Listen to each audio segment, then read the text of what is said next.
Halo semuanya, di bahasan kita kali ini, kita bakal bongkar salah satu bagian paling penting tapi sering banget bikin bingung dalam bahasa Inggris, yaitu kata kerja to be. Kelihatannya sih sepele, tapi ini tuh ibarat jembatan rahasia yang bikin kalimat jadi nyambung dan masuk akal.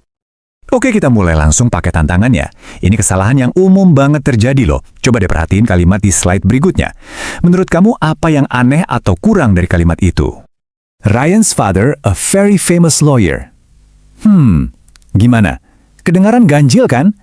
Rasanya tuh kayak ada yang putus di tengah jalan. Seolah-olah subjek, yaitu ayahnya Ryan, sama penjelasannya, seorang pengacara terkenal, itu nggak nyambung. Gantung banget kalimatnya. Nah, ini dia jawabannya. Kata yang hilang itu tadi adalah jembatan penghubung yang kita butuhin banget. Dan dalam bahasa Inggris, jembatan super penting itu adalah kata kerja to be. Dia inilah yang nyatuin dua bagian kalimat jadi satu kesatuan yang utuh.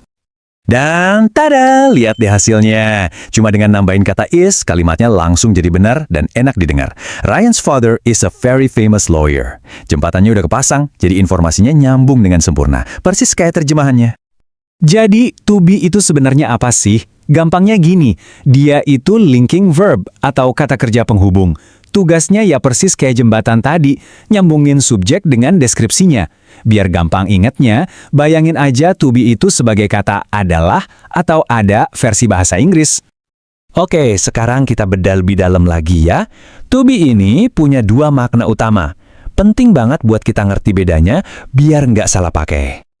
Nah, pembagiannya tuh jelas banget. To be itu bisa berarti ada, yang kita pakai buat nunjukin keberadaan sesuatu atau lokasi. Terus, yang kedua, to be bisa juga berarti adalah, yang kita pakai buat ngejelasin identitas atau kondisi sesuatu. Yuk kita lihat fungsi yang pertama, ada. Lihat contohnya, the book is on the table. Artinya, buku itu ada di atas meja.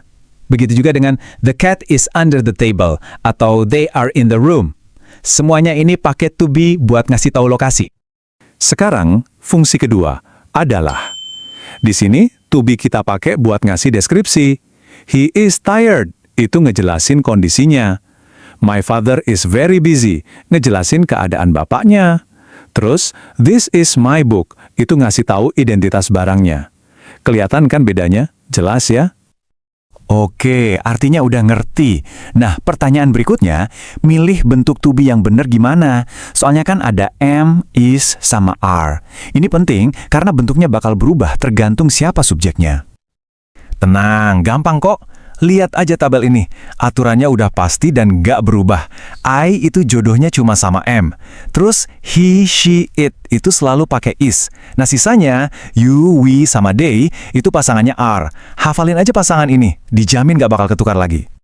Nah sekarang kita masuk ke bagian intinya. Ada satu aturan super penting yang saya sebut aturan emas. Aturan ini berlaku buat tipe kalimat khusus yang namanya kalimat nominal. Jadi, kuncinya tuh di sini, kamu wajib pakai to be setiap kali kalimat kamu itu nggak punya kata kerja aksi. Kata kerja aksi itu apa sih? Ya, kata kerja yang nunjukin kegiatan, kayak lari, makan, belajar. Kalau nggak ada kata-kata kayak gitu di kalimatmu, berarti kamu butuh to be. Nah, kalimat yang kayak gini nih, yang nggak punya kata kerja aksi, itu namanya kalimat nominal. Di kalimat ini, predikatnya atau penjelas subjeknya itu isinya kata benda, kata sifat, atau kata keterangan. Dan disinilah si jembatan to be jadi wajib hukumnya. Biar makin gampang, ikutin aja 4 langkah simpel ini.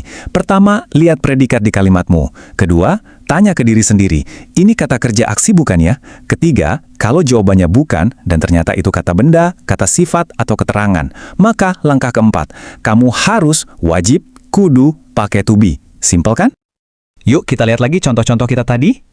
A very famous lawyer, itu kan kata benda. Tired sama very busy, itu kata sifat. Terus on the table dan in the room, itu kata keterangan tempat. Karena semuanya ini bukan kata kerja aksi, makanya mereka semua butuh jembatan to be itu.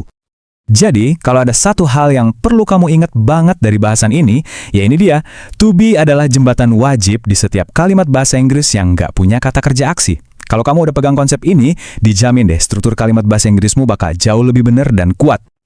Nah, sekarang giliran kamu. Dengan ilmu baru ini, coba deh langsung dipraktekin. Kalimat apa yang mau kamu buat pakai to be? Mungkin buat deskripsiin diri kamu atau benda di sekitarmu. Ingat, kuncinya cuma satu. Latihan, latihan, dan latihan. Selamat mencoba ya!